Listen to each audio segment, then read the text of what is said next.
বাংলা ভাষা পুষ্পিতা নিয়ে একটা বড় সমস্যা সংকট তৈরি হয়েছে।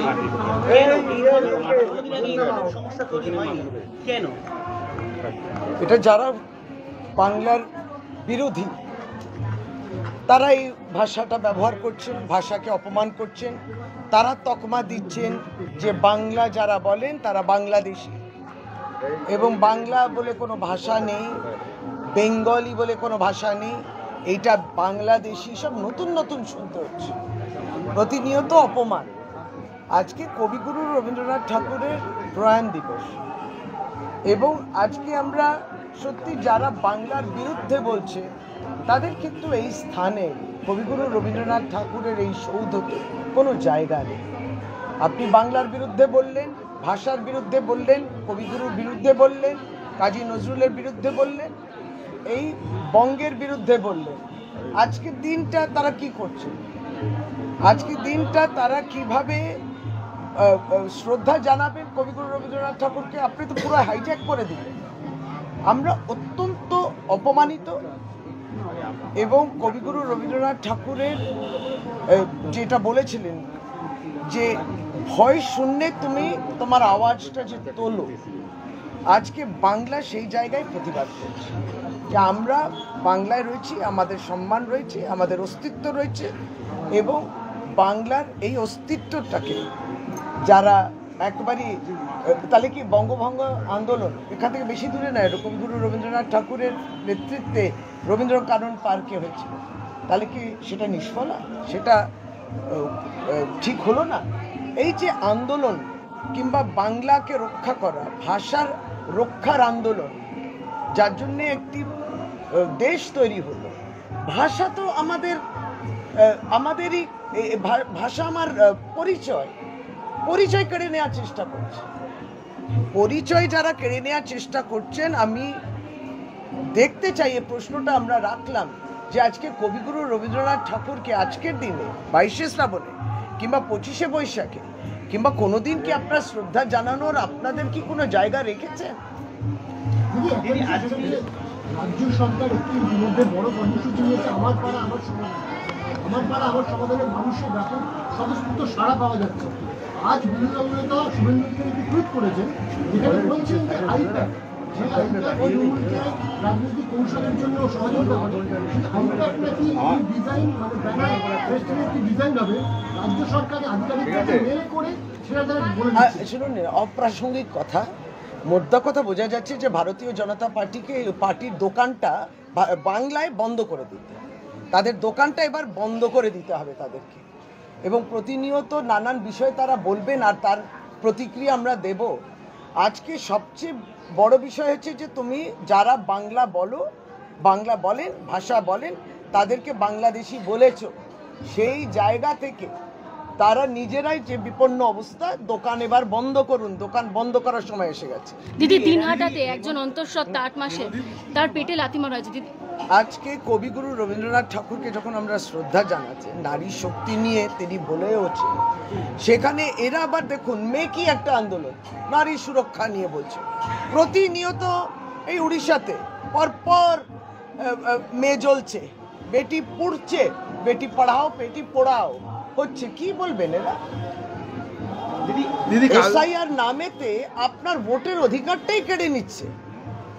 এবার মমতা বন্দ্যোপাধ্যায় কিন্তু প্রথম আওয়াজটা তুলেছেন, এই দল আওয়াজ তুলেছে, প্রতিবাদ করছে, কই তাদের আওয়াজটা কোথায়? বলতে পারবে? বাংলা বিরোধী এরা, কোনো জায়গায় নেই। হেমন্ত বিশ্ব শর্মা কিছুক্ষণ আগে জানিয়েছে যে মুখ্যমন্ত্রী মমতা বন্দ্যোপাধ্যায় ভোটের জন্য বাংলাদেশি কথা বলছে, এনআরসি কেউ বলেনি, কাউকে এনআরসিতে বানানো হচ্ছে না। আরে আসাম প্রদেশেই অভিজ্ঞতা তাদের রয়েছে, যখন তারা ওই এনআরসি আর এই সমস্ত রেজিস্টার অফ সিটিজেন্স করেছেন, কতজন বাঙালি হিন্দুদের বাদ পড়েছেন, ডিটেনশন ক্যাম্পে রেখেছেন, ওইগুলো নিয়ে বলুক না। হেমন্ত বিশ্ব শর্মা আসাম নিয়ে বলুক, অন্যায় অবিচার হয়েছে ওখানে, তিনি নিজে ভুক্তভোগী। কে বলেছে যে আমরা এখানে রোহিঙ্গা এবং অনুপ্রবেশকারীদের স্থান দিচ্ছি?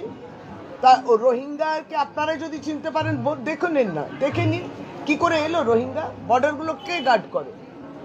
সুতরাং বর্ডারগুলো তো বর্ডার সিকিউরিটি ফোর্স গার্ড করে, এবং সেটা স্বরাষ্ট্র মন্ত্রকের অধীনস্থ।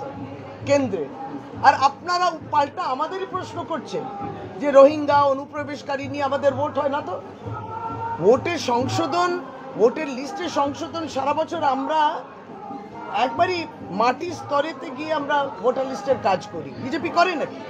সংগঠনই নেই, করতে পারে না, তারা জানেনও না। কিন্তু তারা যখন দেখছে যে ভোট আর হচ্ছে না এবং গণতান্ত্রিক উপায়ে ইলেকশন জিতছে না, তখন তারা এই ফলস ভোটার ঢোকাবো, ভুয়া ভোটার ঢোকাবো, এইসব করছে।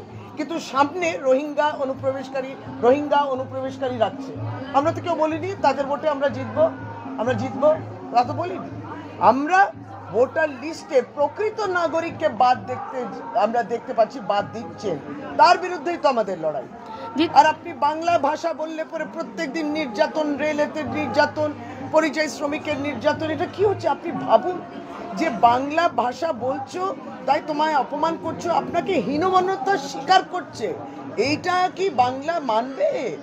বঙ্গে যারা রয়েছে তারা মানবেন কি? মানতে পারবেন না। তো দিদি আওয়াজ তুলবে, দিদিকে দমানোও যাবে না, কমানোও যাবে না। এই আওয়াজটা পার্লামেন্টেও উঠেছে। কিন্তু আপনারা যখন বাংলা ভাষা নিয়ে বলছেন তখন বিজেপির তরফে আজকে রাতে ভাইরাল করা হয়েছে কলকাতা পুরসভার কাউন্সিলর আনোয়ার খান হিন্দিতে বক্তব্য রাখছে মঞ্চে এবং বিজেপিকে হুমকি দিচ্ছে প্রাণে মেরে ফেলার। না, আমি বলছি যে ভাষা তো সব ভাষায় বলতে পারি আমরাও ভাষা বলি, আমিও হিন্দি ভাষা বলি, ইংরেজি বলি। কিন্তু আপনি একটা ভাষাকে অপমান করলেন কেন? যে এই ভাষা তো এই দেশের নয়। আপনারা বলার চেষ্টা করছেন হিন্দি অমুক ভাষা, সমস্ত এই ভাষা দেশে, আর বাংলা ভাষা বাংলাদেশে। এটা কি কেউ মানতে পারবে? এটা কেউ মানে না।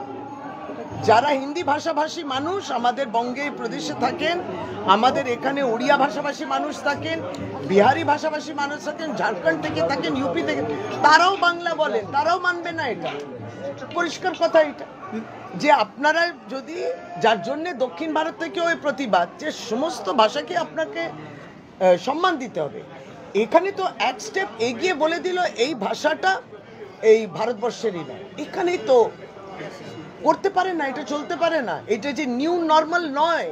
দিদি, রাজ্যে নারী নিরাপত্তা নিয়ে আরো একটা প্রশ্ন উঠছে। যন্ত্রণায় কাতরাচ্ছেন অন্তঃসত্ত্বা দিনহাটার ঘটনায়।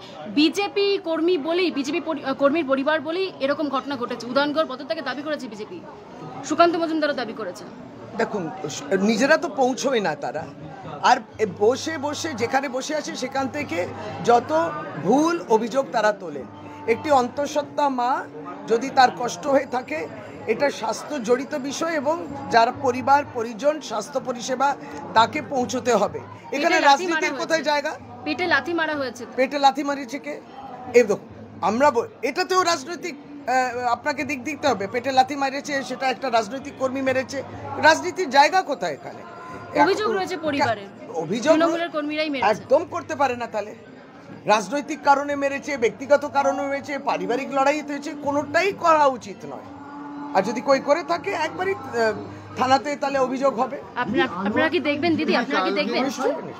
আনোয়ার খান যে ভাষায়, বিজেপি তো বা অন্য রাজনৈতিক দল যে কেউ করতে পারে, কিন্তু যে ভাষায় তার নিজের বাড়ির বিরোধী রাজনৈতিক দলের কর্মীদেরকে বলছেন খতম করে দেবো বা যেভাবে গালাগালি করছেন, এটা কি সমর্থনযোগ্য বলে মনে করেন? না, আমরা আমাদের দলের পক্ষ থেকেও আমরা বলেছি যে সকলেই সংযত থাকুন। লড়াই তো মমতা বন্দ্যোপাধ্যায় লড়ছেন এবং যেই দিশায়তে লড়াই যাচ্ছে সেখানে পরিষ্কার কথা যে আমার ভাষার উপরে আক্রমণ হচ্ছে, আমার অস্তিত্বের উপরে আক্রমণ হচ্ছে। সুতরাং আমার মনে হয় প্রত্যেকেই তো দিদির উপর আস্থা রেখেছে, বঙ্গের মামাটি মানুষে আস্থা রেখেছে। তিনিও নিশ্চয়ই যদি এই ধরনের উগ্র ভাষা ব্যবহার করে থাকে, এটা সমর্থনযোগ্য নয়। জয়নগরে বিএলএলও অফিস, ঠিক সেইভাবে আপনাদেরকেও তুলে নিতে হয় যে ভারতীয় জনতা পার্টি, সিপিএম চুপ থাকবে কেন? তাদের কাছ থেকেও যে সমর্থনযোগ্য নয়, বাংলার উপরে, বাংলা ভাষার উপরে যে আক্রমণ, সেটা সমর্থনযোগ্য নয়। সেখানে সঙ্গে সঙ্গে যদি বলেন তৃণমূল নেত্রী এর ফায়দা তুলছে, ফায়দা কি? এটা বাংলার ফায়দা হবে। এই যে রাজনৈতিক মোড়কটা দেয়া, দিদি লড়ছেন, তোমরা চুপচাপ বসে আছো, তাহলে সেখানেও তাদের প্রশ্ন করবেন যে আপনারা কি সমর্থন করছেন এই চুপ থাকা, নীরব থাকা? বাংলাকে বঞ্চনা করাটা কি চুপ থেকে মেনে নেওয়ার কথা। দিদি, আরজিকর ঘটনার 1 বছর হচ্ছে, কালকে নবান্ন অভিযানে ডাক দিয়েছে নির্যাতিতার বাবা মা। তবে কোর্ট বলছে কারা ডাক দিয়েছে এটা পরিষ্কার নয়। বিরোধী দলনেতাও কিন্তু এই বিষয়টা বলেছিলেন যে নবান্ন যাওয়ার জন্য, কিন্তু রাজনৈতিক কর্মসূচি বলেছিলেন। আপনার একটা বক্তব্য, কোথাও কি তারা মিসলিড হচ্ছেন তার বাবা মা?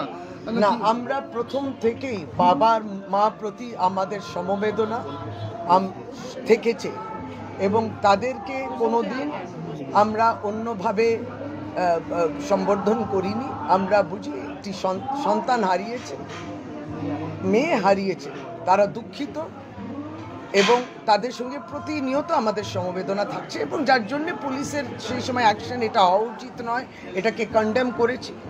যেটাকে আমরা কন্ডেম তার সঙ্গে যুক্ত করতে চাইছি যে ওই রকম কর্মকাণ্ডের সঙ্গে যারা রাজনৈতিকভাবে ফায়দা তুলে রাজনৈতিক আন্দোলন কিংবা ইত্যাদি করার চেষ্টা করেছে সেটা হওয়া উচিত না। আমার একটা শেষ প্রশ্ন, মালদার হরিশ্চন্দ্রপুরের তৃণমূল নেতা বুলবুল খান, তিনি পুলিশের দ্বারস্থ হয়েছেন, অভিযোগ দায়ের করেছেন, তিনি আশঙ্কা করছেন তিনি খুন হয়ে যেতে পারেন। তার বাড়ির বাইরে রেকি করা হয়েছে এবং বিহার থেকে 60 শুটার আনা হয়েছে বলে তিনি পুলিশের কাছে অভিযোগ দায়ের করেছেন। প্রশ্ন হচ্ছে যে মালদায় এর আগে বাবলা সরকার কিছুদিন আগে খুন হলো, তারপর একাধিক তৃণমূল নেতা কর্মী খুন হয়েছে।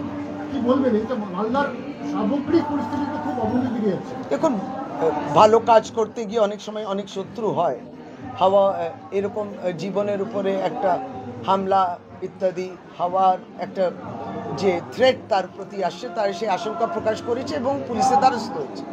কিন্তু বিরোধীদের এই ভার্সনটা যে হ্যাঁ গোষ্ঠীদ্বন্দ্ব হয়েছে বলে কেউ কাউকে মারার চেষ্টা করছে, এটাও ঠিক। দিদি, জয়নগরে